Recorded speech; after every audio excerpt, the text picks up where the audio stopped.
Larawan. Ayan, Larawan, oh. picture, ayan. So, West Philippine Sea. Yang puti, tingnan ninyong mabuti. Yang puti, nilagyan nila ng markang West Philippine Sea. Okay. Makikita ninyo sa bandang asul, yan po yung tinatawag na high seas. Ang high seas ay bahagi ng karagatan na wala pong may-ari. Ito rin yung international water kung tawagin. Oh, yan ang international waters na kung tawagin ay high High seas. seas, Makikita nyo, merong pula na tinuturo yung Tito Island. Tito Island. Ang Tito Island is Pag-asa sa Pag-asa atin. Island, okay. Occupied natin yan. Opo. Sa ngayon, sa distansyang sinukat mismo ng ating pamahalaan, ng ating gobyerno, 227 nautical miles away from the baseline, sa ating archipelagic baseline. Itong Pag-asa. Oo, kaya nga lagpas sa ating 200 nautical miles EEZ. Oo. So, nasa labas po siya. Nasa labas, pati Okay. yung parola na kung tawagin ay Northeast K, 240 naman yon. Nautical miles away from the baseline. Yung kota, kung tawagin ay Lawita, 207 naman. Yung Panata, ito yung Lankiam K, 203. So makikita mo, Lagpas lahat. lagpas lahat, pero gusto kong malaman nyo, hindi po akong gumawa niyan. Ang gobyerno ang gumawa.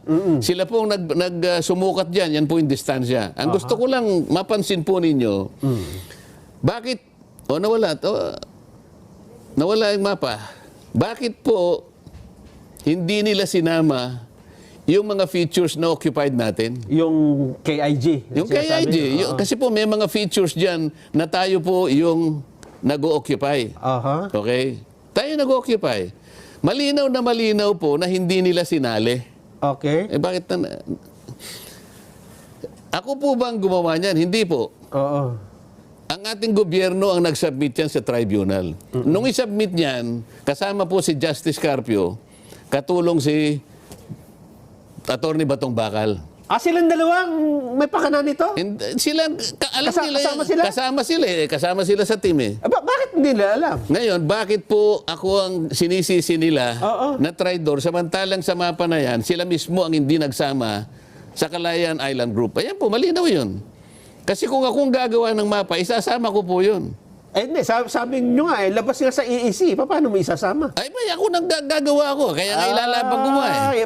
Ibinodrawing ko nga yung Dahil inilalaban mo nga yung teritoryo. Kaya nga sasabihin ko siguro, kung magkakatapos-tapos kami, itong isang puti na to kako, West Philippine Sea 1. Okay. Yun namang isang, nasa loob. Yun namang medyo kako ganito, lalagyan ko ng West Philippine Sea 2. Ayun. Para sa ganun masakop ko.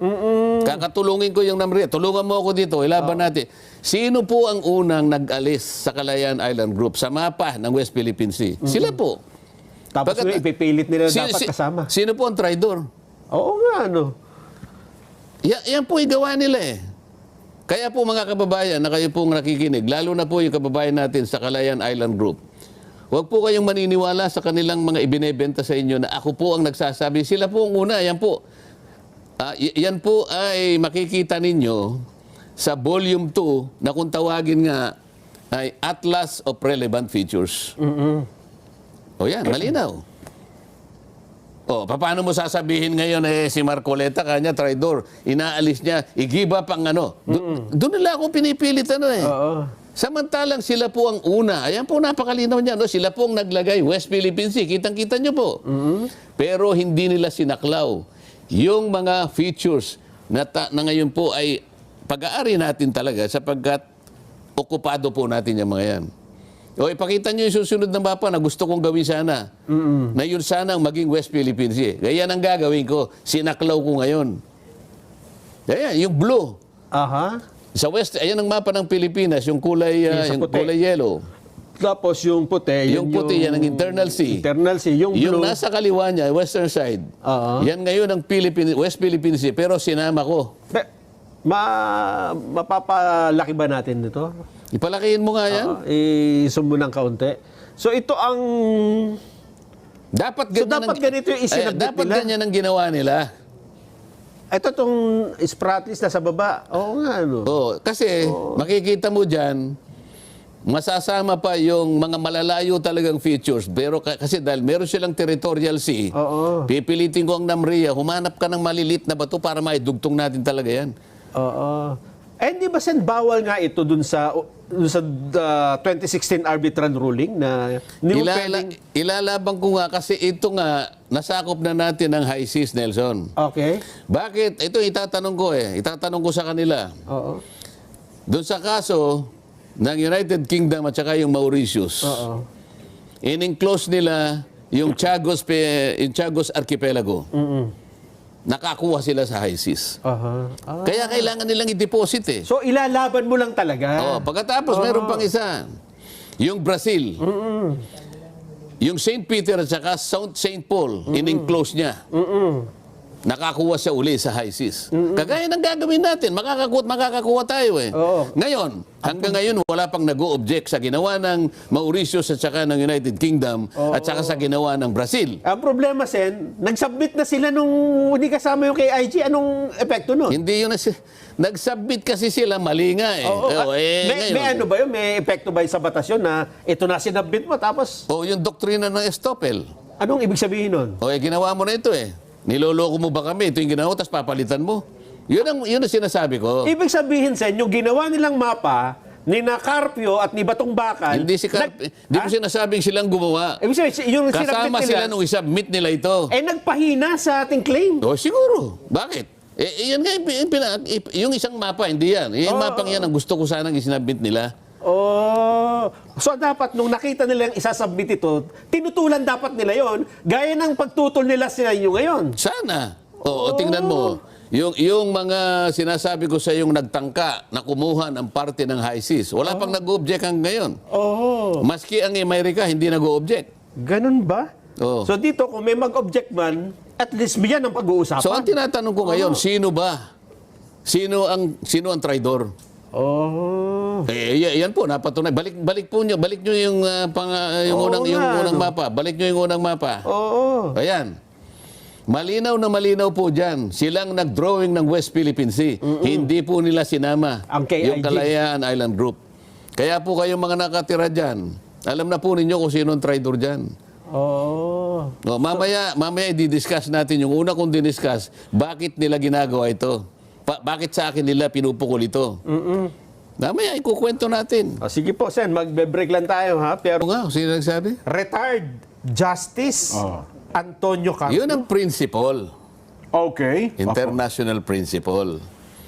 In an ideal world, tama naman yun Pero, ideal ba yung mundo natin, Nelson? Lalo na dito sa Pilipinas, yung pinag-uusapan. Exclusive economic zone at saka yung ating continental shelf. 200 nautical miles away from the baseline. Opo. Okay? Ilan ang nag-o-overlap na water system dyan? Isa-isayin natin. Sa bandang norte, meron tayong problema, nag-o-overlap nasa Taiwan at saka China Yan. because of the Pratas Island. Okay? Bandang norte pa rin, nagkakaroon ng overlap ang ating Philippine Sea at saka yung Basi Channel. Ito ay problema natin sa Japan at saka sa Palau. Baba tayo sa south. May problema tayo dahil sa Sabak Lane. Yan. So nag-overlap ang ating EEZ. Yung Sabah, Malaysia. Meron pa sa Indonesia. May konting dispute. Nagkukulay ang ating Celebes Sea at saka yung Sulu Sea. Ideal ba yun? Kaya nga ang sinabi ng UNCLOS, kung pakikinggan mo, sino na yun? Retired Justice. Si retired Justice, okay? Di huwag na natin pakinggan yung Article 75 at saka Article 84 ng UNCLOS. Ano bang sabi ng article? Na kailangan magsumite. Kasi alam mo, ang UNCLOS pinagmumula ng ating karapatan. Ngunit meron ding partiyan ng obligasyon ng bawat estado. Para maklaim mo yung karapatan na yun. Kaya kailangan, meron tayong coordinates talaga. Nag-aaway-aaway nga Baka naman walang letra por letra nakasulat na kailangan ng coordinates. So, basahin niya. Alam nga naman upang magbasa sa kanya. Kailangan, basahin niya. Ito, binabanggit ko na nga sa kanya. Article 75 at saka Article 84, inuobliga po tayo ng UNCLOS Na magsumite. Oo. Hindi lamang yun. Alam mo kung sino pang nag-uubliga sa atin? Sino? Yung Secretary General ng United Nations. Aha. Sapagkat tayo ay miyembro ng UN. Opo. Oho. Alam mo, nag-i-issue ng regular na paalala ang United Nations na tayo ay mag-comply doon sa mga regulatory issues. Kagaya, pinagsasambit tayo ng coordinates talaga. Aha. Alam ba nyo ngayon, isipin mo, ito, kailangan malaman ninyong dalawa ito. Obligasyon ito Opo. ng isang partido ng isang treaty. Okay? Kailan ba tayo nag-sign sa UNCLOS Gen? Kailan pa? 1982. 1982 na pala. Niratify ng ating pamahalaan 1984. Okay. Naging enforceable sa atin Opo. 1997 o 1994. 1994. Okay. Sa makatwid, 1994, 2026, ilang taon nang nakararaan? Oh. Nelson, Mga... mathematician, 32. 32. Tama. 32 years ago. Oh. Sabi ng Article 75, 84, mag-submit kayo ng chart sa mga coordinates.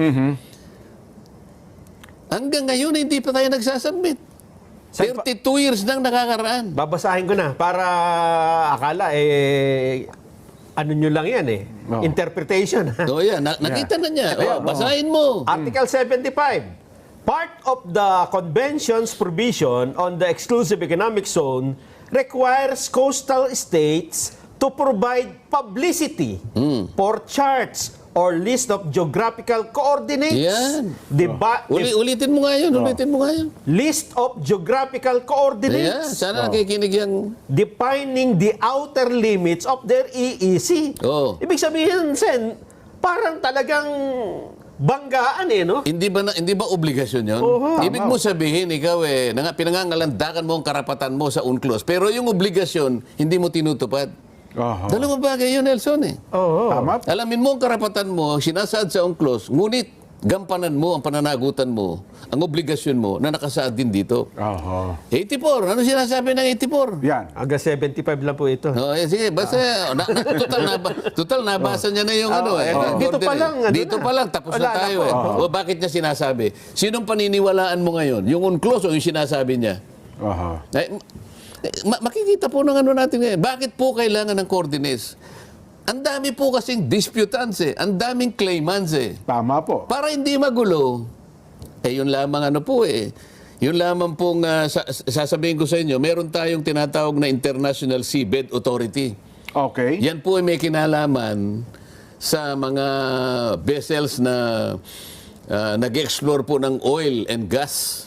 Na ganyan, tsaka ibang magnetic minerals, Oo. So, exploration naman po ito. Okay. Ibang genetic minerals, I'm sorry, no? Oh. Sana kung ang pakay mo lang ay Maritime Scientific Research. MSR. Ayan, kakaraniwan may consent na yan kasi kailangan ng pangmundong agham yan Opo, Research. science. Para malaman natin kung Ganun ano. pala yun. Oho. Yan, walang masyadong problema yan. Masyadong Opo. tututo. Pero pagka pumalaot ka at ang gagawin mo ay exploration, oil, gas, Ayan. genetic minerals, Aha.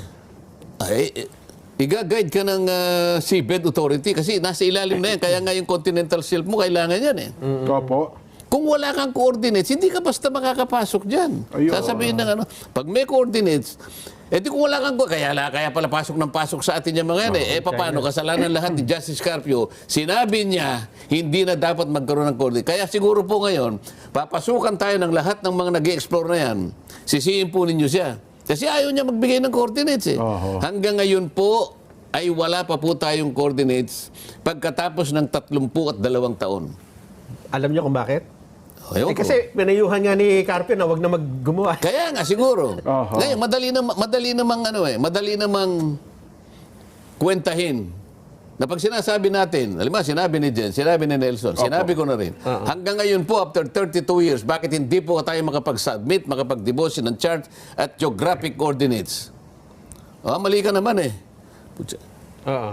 Kapag ang dami na namin puntahan po ninyo yung website po ng Division for Ocean Affairs and the Law of the Sea.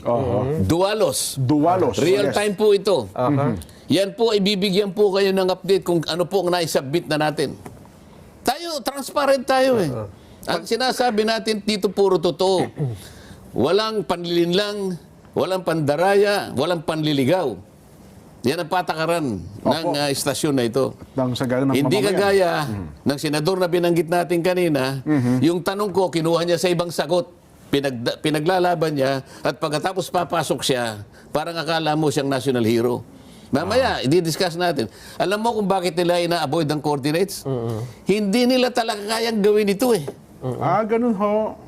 Talagang imposible gawin, ano? Samantalang hindi naman siyang gagawa. Ang NAMRIA ang gagawa niyan eh. Di tulungan natin ang NAMRIA. Pagtulong-tulungan natin, ilaban ang saganang atin. Kung mahirap, hindi baling mahirap, pero tangkain natin, kagaya ng ginawa ng Mauricio, sinasabi ko sa iyo. Opo. Kinuha nila yung parte ng HISIS para makapag-declare sila ng Chagos Archipelago. Ang Brazil, in-enclose nila yung St. Peter at saka yung St. Paul, taking part of the high seas.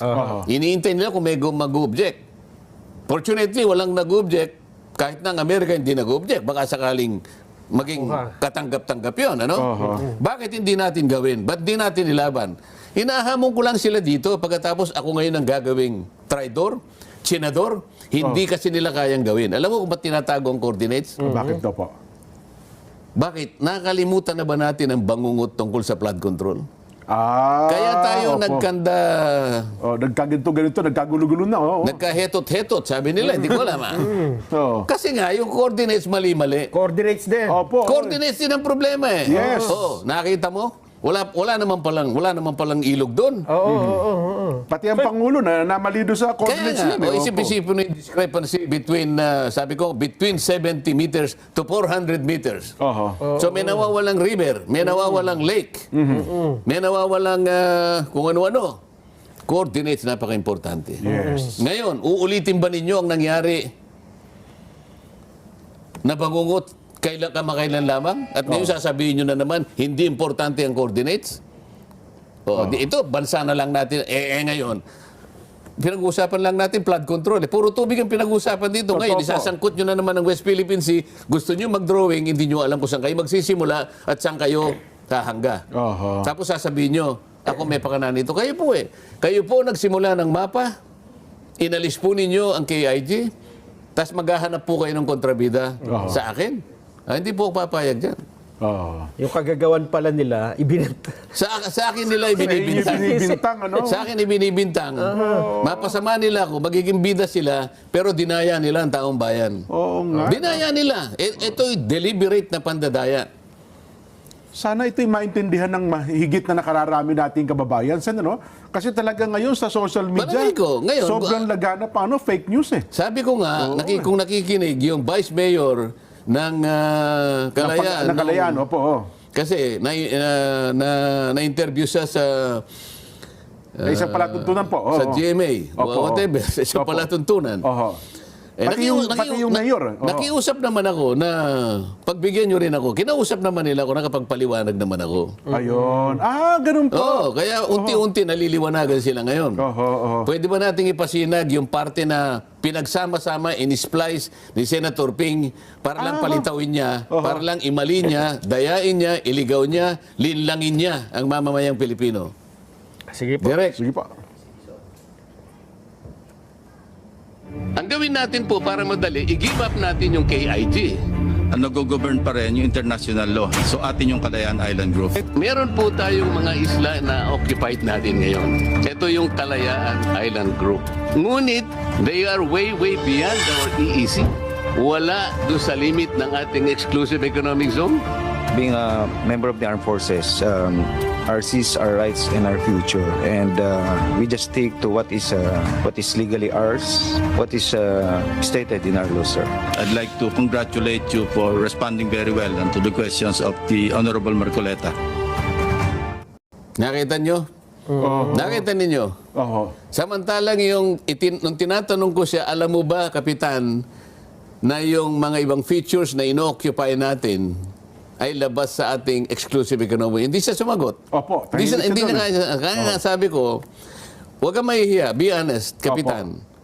Wala sila kako sa loob ng ng ating Ng exclusive exclusive economic economic zone. zone, Pero opo. sinabi ko nga, I will not take it against you. Opo. Ngayon, ang tinanong ko uli, yung nga sinasabi ko, anong political gain, anong economic interest ang ating makukuha kung papayagan natin si Commodore Tariela na hiyain sa magitan ng mga caricatures ang mga heads of state Opo. ng ibang bansa. Sinabi niya, we will fight for... Opo, doon yun niya pinasok yun. yun ang naging So sagot niya. pinagsama-sama po niya, para sa ganoon, akala mo, pinagigib up ko, sumagot, ilalaban po namin yan, Aha. kinongratulate naman niya, nakita niyo kung paano niyo pinagsama-sama? Oho. Na para bagang ang dating, kinakampihan niya yung si Captain Pilar kasi nga Oo. yung mga sagot daw niya. Samantalang sa mga ang tanong pinag-uusapan naman namin doon, nung i-give up mo ka ako, Oo. para hindi ka mahirapan sapagkat hindi mo maido-drawing talaga ang West Philippine Sea. Ang layo. So, gusto ko siyang tulungan sa kanyang paghihirap na sagutin na talagang kung nga yung mga Namria, hirap na hirap siya pa kaya. ninyo. Yung kapitan. Oh, talagang hindi mo ka ako magagawa. Para magawa mo yan, para makumpleto mo yan, you give up your KIG. Oho. Doon niya kinuha yun. Oho. O, pagkatapos naglabas siya ng marami pang mga pagpapahayag. Hindi ko lang naibigay kayo, pero babasahin Kasi ko. feeling niya, Sen, mukhang ano. Ito, pakikita ko, gawa niya ito, sa kanya galing ito, babasahin ko lang. In geopolitics, sabi Meron niya. doon tayo. Sige, ipakita niya sa ano. Itong ganito? Yes. Ayan, yan. Sige. Sige po, ano po laban, Sen? Habang Sabi yan. niya, Oh, in geopolitics, okay. the most common sources of information are technical intelligence and homegrown traitors who are willing to sell their country in exchange for what's in it for them. In intelligence operations, it is called recruitment in place. Unang-una, bakit dinefine niya yung geopolitics ng ganito? In geopolitics, sabi niya, opo. Geopolitics daw ito na ang most common sources of information are technical intelligence and homegrown traitors who are willing to sell their country in exchange for what is in it for them. Paano napunta doon sa pag-uusap na meron pala siyang pinaghihinalaang mga homegrown traitors na gusto lang ibenta yung sarili nila? Meron na naman siyang tinutukoy dito eh. Kasi ibenta ang bansa. Samantalang ako, tinatanong ko lang paano natin iguguhit ang West Philippine Sea. Ngayon, isinangkot niya yung geopolitics. Opo. Ano ba definition ng Ibig sabihin talaga ng geopolitics? geopolitics. Bakit? Yun ang kanyang Yun ang kanyang premise. Hindi ko alam. Oh. Dapat hindi geopolitics ito. Papalitan natin. In dirty politics. Ayun. In dirty, maruming politika. Oh. Siya nagpasimula nito eh. Hindi geopolitics ito eh. Dirty politics ito. Kasi ang geopolitics is a study of how geographical factors such as location, natural resources, climate, and topography influence international politics, foreign policy, and power relationship between nations. Yun ang geopolitics. Ang layo naman, i-define niya sa pagkuha ng mga impormasyon, nag-i-involve ng mga traitors, homegrown traitors, ewan ko kung sino na naman ang kanyang tinutukoy. Pinatutungkulan na naman siya. Oh. Mahilig siya sa ganito eh. Mahilig siya sa paggawa ng ganito. So, dinipay niya yung geopolitics sa kanyang sariling imahinasyon. Nakialam na naman siya sa debate namin na sana matuloy na. Gumawa na naman siya ito. Nandiyan ba sa ating screen yan? Ang dami niyang pinakikialaman na hindi naman siya kasangkot. Ayan. Alam mo sinasabi niya rito? Lacson, debate on Calayan Islands may affect Pag-asa Islands residents. Ano na naman? Maapektuhan daw yung mga residente ng Pag-asa. Talagang ginugulo niya, tinatakot niya. The debate proposed by Senator Rodante Marcoleta on whether the Kalayaan Island Group belongs to the Philippines, wala naman akong sinasabi tungkol dito kung kasama. Sila nga ang naglagay sa mapa, hiniwalay nila eh. May not only be agonizing and pointless, but could potentially affect the basic right of abode of the Filipinos already living there. Lacson thus appealed to retired Supreme Court Justice Antonio Carpio, University of the Philippines Professor, Attorney Batong Bakal, to spare Filipinos from such debate. Oho. Parang nagmamalasakit Sen, ha? May bahid ng pagmamalasakit, ha? Ang daming pagsasawsaw na hindi ko maintindihan, anong balak mo ba rito? Kaya nga tanong ko sa inyo kanina, Okay. yung dalawang tanong sa isang kadete sa paggabay at sa pamagitan ng dalawang pagtatanong. Do I intend to deceive? Do I intend to gain undue advantage? Dapat palang isasagot mo rito ay hindi. Okay. Opo. Para ikaw ay ituring na honorable. Masasagot niya ba ng no itong ginagawa niyang ito? Oho. PMA ito, ha? Philippine Military Academy. Dalawang tanong ang gagabay sa isang kadete. Opo. Bakit niya, ito yung tinatanong ko sa kanya, ba't niya ginagawa ito? Ito pa, oh. Sa Twitter, X, an earnest appeal to Justice Antonio Carpio, Attorney J. Batong Bakal. Let's spare our country, especially our kababayans from Barangay Pag-asa, KIG, Palawan, from the agony of another pointless debate that might put into question their basic right of abode. Paano, ayaw ba niya na malaman nila na puro mali ang kanilang pinagsasabi? Ito yung kaniyang gustong pagtakpan, eh. Ang dami niyang gustong pagtakpan. Baka magkakahalataan Bakit hindi bigyan niya ng malaking pagpapahalaga kung paano niya gagawan ng ending yung Blue Ribbon Committee na hanggang ngayon yung kanyang draft hindi maliwanag, paiba-iba, hindi malaman kung saan tutungo. Ano bang ginagawa niya? Ito ba'y para palabuin ang issue ng flood control? Doon pa lang ito yung hinahanap sa iyo ng tao. Dito ka hinahanapan ng output. Ninakaw, nilimas ang kabang bayan, pero paiba-ibang pinatutungkulan. Sabi niya, i-charge natin si ganito. Ngayon, hindi na natin i-charge naman. Ano ba talaga? Saan ba talaga patutungo ito? So, imbes na ito ang bigyan niya ng focus, ng atensyon. pinaka-focus ng attention, Opo, sapagkat itong kailangan ayusin mo, naghihintay ang milyon-milyong kababayan mo. Dahil ikaw ang chairman yan.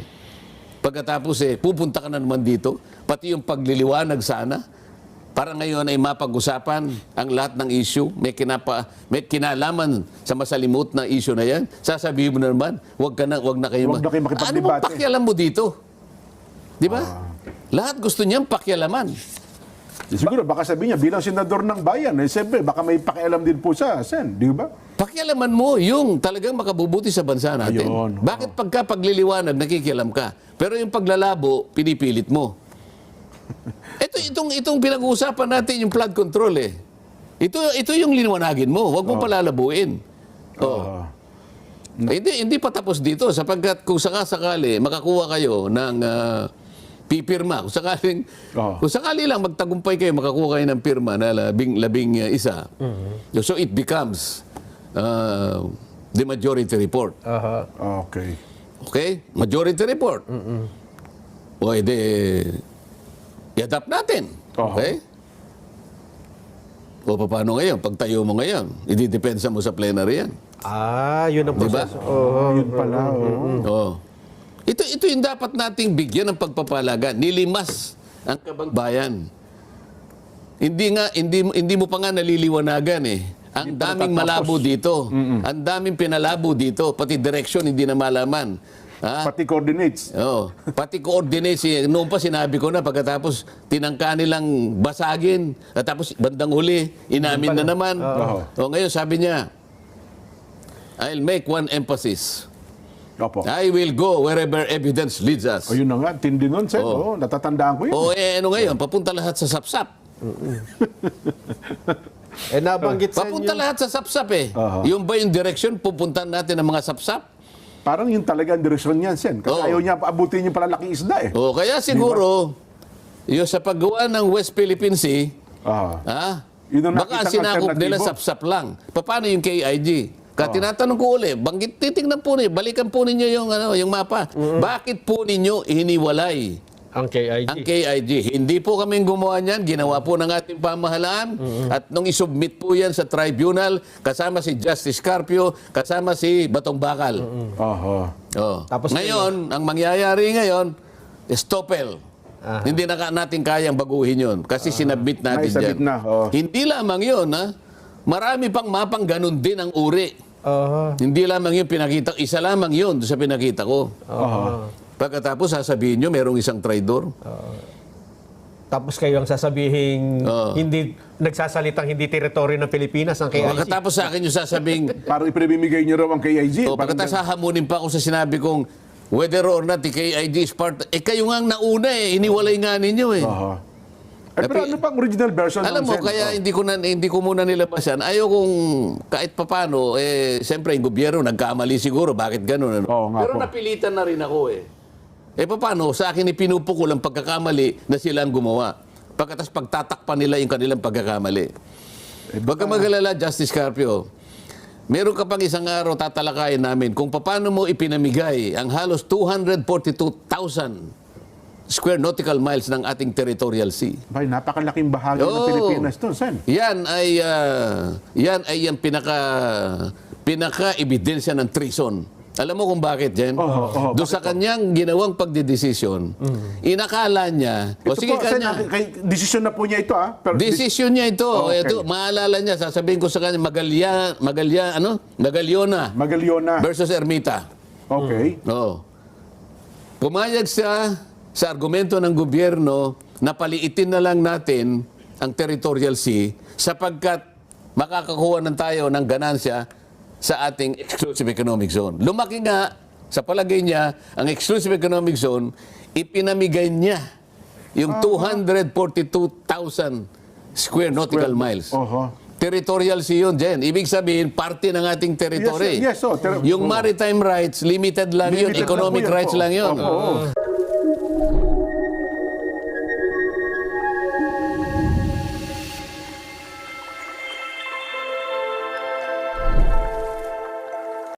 Lang yun.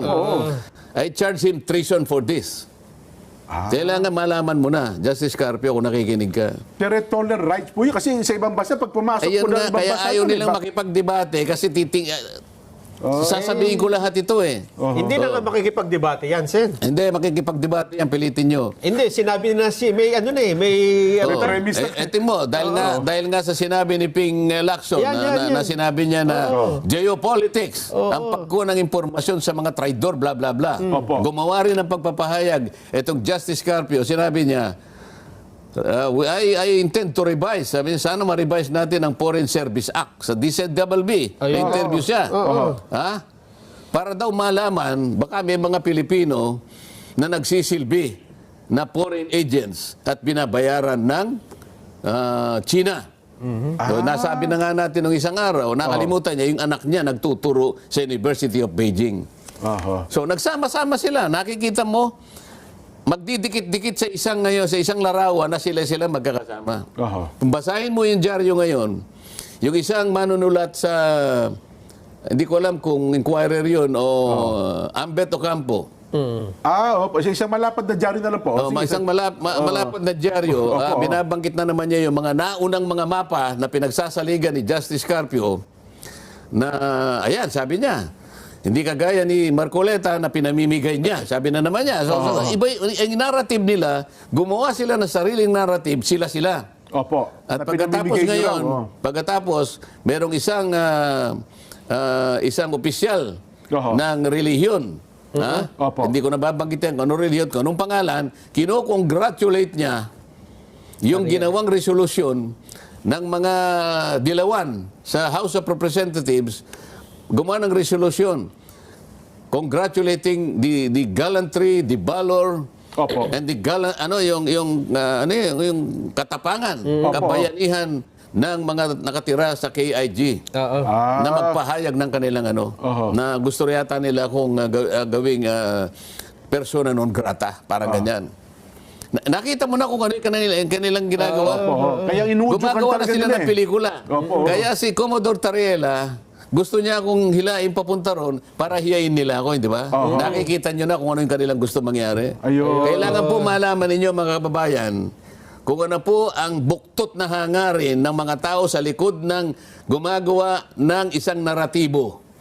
Pero ang batayan po nito ay panlilin lang sa inyo, panliligaw, pandaraya sa sambayan ng Pilipino. Ayun. Pero teka lang, Sen, doon sa punto ng debate, binabanggit mo kayo na ano ba ang importansya at kung halimbawa magkakaroon kayo ng paliwanagan, kasi sabi, may nakikita kong usapan, binigay na nga niya kayo ng dalawang specific na topic, gusto niyo naman niya, broad, walang topic, baka lalo tayo magkagulo doon. Walang paksang pag-uusapan kasi West lahat... Philippine Sea nga lang eh. Yun, Paano nyo i-drawing? Kako lang. Oho. Dinrawing nyo kasi, hindi nyo sinama. Kaya nga inunahan ko na eh. Kasi baka sabihin niya, hindi, gusto namin yun. Bakit ganyan ang drawing na ipinadala nyo sa tribunal? Kasi ibig sabihin ngayon, barado na tayo ngayon. Gusto nating baguhin yan. Sasabihin niya, teka muna. Nagsubmit na kayo nito eh. Meron na kayo naunang sinumit eh. Oo. Anong tawag doon? Stopel. Stopel palang tawag doon. Oho.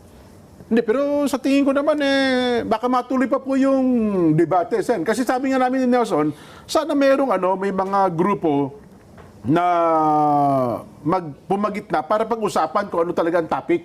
Ano ang Basta wag pag-uusapan. lang, topic nga is West Philippine Sea kasi dito na ako minamarkahan na parang ako pa ang nag-traidor samantalang silang pangunahing traidor. Oho. Oh.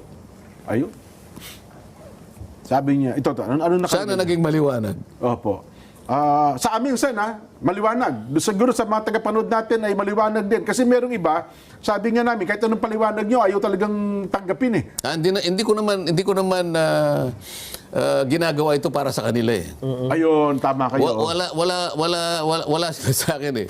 Alam mo, Opo. mas importante sa akin, yung mga kababayan natin na kayang tumanggap ng katotohanan at Yan. katwiran. Yung Marami open-minded. yan ang pinakamarami. Oho. Yan ang ayaw kung kahit sino ilinlangin sila.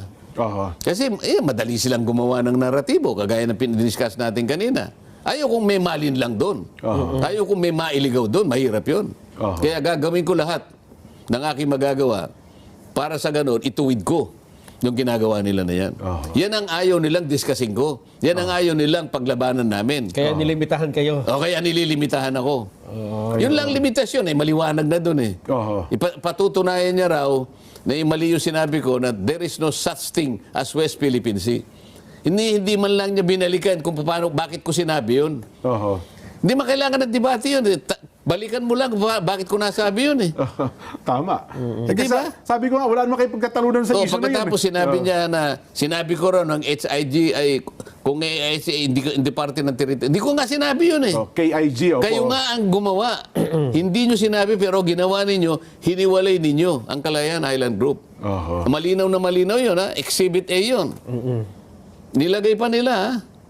Oho. West Philippine Sea. Pero may hangganan, wala talaga. So kayo pong mamamayan, kayo pong mga kababayan natin sa Kalayaan Island Group, tinuulit ko po, wala po akong sinabi na gusto ko kayong ihiwalay sa teritoryo natin. Sino naghiwalay? Sila po ang naunang iniwalay. 2012 pa po, iniwalay na po kayo eh. Hindi lang po nila sinasabi sa inyo. Maski si Commodore Tariela, napunta ng Punta Rian, hindi po niya sinasabi sa inyo. Oho. Inuutulang niya kayo. Bakit? 2012, alam niya na ang mapa na yan eh. Ayan po. Oho. Oo nga, no? Sino bang gumawa niyan? Ako ba? Hindi po. Tapos iimbitahin niya, gusto kong pumunta sa tamang pagkakataon. Bakit hindi? Kaya lang, tingnan mo, Jen. Opo. Bakit natin kinakailangan talagang bigyan ng coordinates? Palaging doon ako pumupunta eh. Opo. Ba't kailangan natin matiyak ang hangganan ng saganang atin? Dalawang bagay yun, Nelson. Opo. Merong involved na fiscal policy. Bakit? Ang budget natin ay sasaganang atin lang. Gumawa ka ng West Philippine Sea, hindi kasaling KIG, paano natin bibigyan ng budget yun? Ayan. O baka yung pagpunta ko rin, yung gasolina natin, yung sasakyan natin, Hanggang ano yung lang. pagkain natin na gagawin, baka tayo ma-charge ng technical malversation. Hanggang ganan lang kasi natin, ito lang eh. Oo. Ay, pero balita ko, meron naman doon ata silang Hindi, teka muna yun. Opo, Meron opo. yung pang isa. Oho. So, dalawa yung pinag-uusapan natin. Opo. Fiscal policy Fiscal Ayan. policy. and operational policy. Ano yung Paano yung operational? enforcement? Oo. Paano yung pagbabantay ng dagat mo? Makakarating ka ba doon? Hindi eh. Hanggang dito lang West Philippine Sea mo eh. Nandun na ako, yung teritoryo nandun. At it may generate 12 nautical miles from Yes the po. baseline. Kaya nga sabi ko nga doon sa interview sa akin eh. Siguro yung drawing na sinabi natin kanina, yan West Philippine Sea 1. Pero gumawa din tayo doon, in-close din natin West Philippine Sea 2 para masama din siya. Yun. Hindi ganyan na kamukha yung drawing ko kanina ay yung isang mapa, yung blue na yung covered na. Yan. Oho. Yan ang tama, yan ang tunay na mapa. Yan ang guhitan dapat ng West Philippine Sea. Ba't di nila nilagyan? Itong mga blue na ito, Sen. Ayan yung blue doon sa may bandang kaliwa ng ating mapa. Ayan oh. O yan. Kasi nandyan na yung mga Yung pictures KIG. ng Spratlys. Opo. Parte ng Spratlys, ito yung Kalayaan Island Group. At saka, Sen, yan naman, pwede mong ipakiusap dun sa mga may claimants din dyan na ang kine-claim mo lang dyan, Kaya nga negotiation eh. Oo. Kaya nga negotiation eh. Pero dapat, Hindi ganyan ba? ang isipinresent nila. Oo. Oo. Kailangan may paliwanag sa lahat ng mga kababayan natin, lahat ng bahaging ito. Opo. Alam mo ba nung ating i-ratify ang UNCLOS? Oo. Jen? Opo. At saka yung nung i-ratify natin yung ICJ, International Court of Justice Statute. Parang yung Rome Statute. Pumipirma tayo dyan eh. Nira-ratify ng Senado yan. Meron tayong dalawang reservation dun eh. Hindi tayo pasasakop sa kanilang pagdidesisyon kung merong issue ng territory at saka delimitation. Kasi alam natin, magulo yung lugar natin. Opo. So, naggawa tayo ng kulatilya dyan. Ayun, Kaya nga, hindi tayo pumunta sa ICJ nung ilaban natin yung Scarborough Shoal kasi territory yun eh. Meron tayong reservation doon. Ayun, Hindi rin tayo pumunta sa ITLOS. Dahil meron nga tayong reservation. Pumunta tayo doon sa special tribunal. Oho. Kung tawagin pa nga nila, Permanent Court of Arbitration. Yung arbitration. Mali yun eh. Oho. Hindi Permanent Court of Arbitration yun. Ad hoc lang yun. Pumili tayo ng arbiters. Opo. At yun, nung makapili tayo, sila ngayon ang gagawa ng arbitral award. Pagkatapos na magawa yung ruling na yun, dissolve na yun. Ayun. Now, tingnan mo kung magsalita sila, the Permanent Court of Arbitration. Oo nga, yun din ang... Kailangan maliwanagan lahat ito. Kaya kung pre-willing ang discussion, ba't ayaw ba nila ito para magkaliwanagan? basta usapin, West Philippine Sea. West Philippine Sea. West Philippine Sea, Oo. Oho. Ba't mamarkahan mo yung sasabihin mo eh? Atin ito. Pagdating naman sa tamang pagkakataon, amin ito, kanya, ang daming kukontra sa'yo, hindi mo alam paano mo paninindigan yung ganun sa'yo. Kasi hindi mo maituro. Hindi mo maituro eh. Oho. Pero dito, pansamantala, initially, tinuro nila itong aming West Philippine Sea. Kaya lang, nilabas naman yung KIG. Labas naman ang KIG. Oo, edi ngayon, ang mali mo ngayon, magkasalungat ngayon yung mapa mo at saka yung definition ng West Philippine Sea na nasa batas natin. Tama. Oho. Kasi sa batas, nandun yung sa West, ang Philippine Sea, include KIG, itong sa Scarborough Shoal, at itong sa... And the maritime feature, sabi niya, ng KIG. KIG. Oo. Pagkatapos gumawa ka sa ng mapa, mapa, wala namang KIG. wala naman sila dyan. Sa lungat. Oho. O paano ipaliliwanag ni Justice Carpio lahat ito? Ayaw nilang pag-usapan ito. Kasi sabi ko nga O kaya bubulagin nila yung tao, dito lang ako. Nakakita ka ba naman debate, ikaw nagdidikta kung saan lang gusto mong pag-usapan? ang punto nga dyan, Sen, ayaw magdebate kasi magkakabuking yan dyan eh. Ay bagay, ito, mayroon na kayo isang naibuking eh, no? Ayoko naman ng bookingan, pero kasi ang ginagawa nila, halatang halata, gumagawa sila ng isang naratibo na akala mo yun ang nangyari. Hindi totoo yun. Gawa-gawa nila, ibebenta nila sa taong bayan. Lalong-lalo na sa mamamayan ng Kalayaan. Oho. Kasi parang gusto nila magalit ang mga taga-Kalayaan sa inyo. Nagagalit ka sa akin ngayon eh. Oho. Nagagalit nga. Pero alam ko naman, dahil ang Pilipino, likas na matalino yan, at pag nalaman niya ang kaiba yung pananaw at saka yung kaiba yung pagpapaliwanag, alam na nila kung sino sisisihin nila. Ayun. Nung nakaraan, narinig ko, ini-interview yung mayor ng Kalayaan, sinusubuan ng tanong, pero matalino din sumagot yung mayor ng Kalayaan eh. Oho, magaling. Hindi rin nila basta-basta mahira doon sa gusto nila. Ano ha? May mga binabanggit pa raw Sen, doon sa UNCLOS na yon. Sabi nila, ang UNCLOS daw po ang batas, hindi ang pangalan ng mapa. Talaga pinipilit nila Sen, na para bagang yung mapa na gagawin. Walang halaga yan. Hindi mahalaga yung mapa. Importante yung... Ayaw mo naman sundin yung obligasyon mo sa ilalim ng UNCLOS. Oo Pinagagawa nga. ka naman ng coordinates. Ayaw mo namang maglagay. Oho. O paano mo rin matutukoy yung hangganan mo? Maski pa paano mo kwentahin, maling-mali sila eh. Bakit nga ganun, Sen? Retired Supreme Court Justice. Ang kanyang statement, no need to announce coordinate of outer limits. Pero ang UNCLOS, ang sabi, you have to publish. Mas marunong pa siya sa UNCLOS eh. Wala na tayong magagawa doon. Hindi ba niya nabasa kaya yung ano? Nabasa niya siguro pero hindi niya maintindihan. Nakita, hindi maunawaan. Wala akong konklusyon na ginagawa. Paano gagawin mo? Oo nga, Kaya naman niyang magbasa. Palagay ko naman, yung kanyang... Bilang isang abogado hukom, talagang ano yan, palabas na talaga dapat yan, Sen. paano nga ang gano'n? Ba't sasabihin niya na hindi na kailangan? Samantalang ang sinasabi ng artikulo, kailangan. Linaw-linaw. Lalong-lalo. Ang kinukot niya kasi, yung principle. Sabi ko nga sa iyo, in an ideal world, na walang disputants, walang claimants, baka sakaling okay na tayo dyan. Isang perfectong daigdig ang... Sinasabi ko nga sa iyo, ang dami sa lahat ng panig, ang daming claimant, nag-o-overlap ang ating exclusive economic zone. Okay sana, Sen, yung principle. Kung wala yung UNCLOS na mismo may utos eh. Hindi ba? Andyan, utos na nga, linaw-linaw eh. Yun pa nga eh. Hindi ba? Paano mo ngayon i-execute yung gusto ng mga batas natin? Sabi ng Administrative Order Order 29, Namria, gumawa ka na ng mga chart at mga mapa na may coordinates. I-submit mo, i-deposit mo sa UN. Kasi yun ang utos. Secretary ng General. UNCLOS, Yun ang utos. Opo. Kaya sinunod niya. Kasi Sinunod alam dapat, alam nila yung ano ng UNCLOS eh. Ngayon, sa Section 4, Section 3 yun eh. Sa Section 4 sinabi, DFA, makipag-coordinate ka sa NAMRIA, mag-submit ka ng formal map ng Pilipinas reflecting the West Philippine Sea. O ayaw mong gumawa ng coordinate, paano ka makakagawa ng mapa? Meron ka ba nakakitang mapa na dinrawing mo lang, wala ka namang batayan?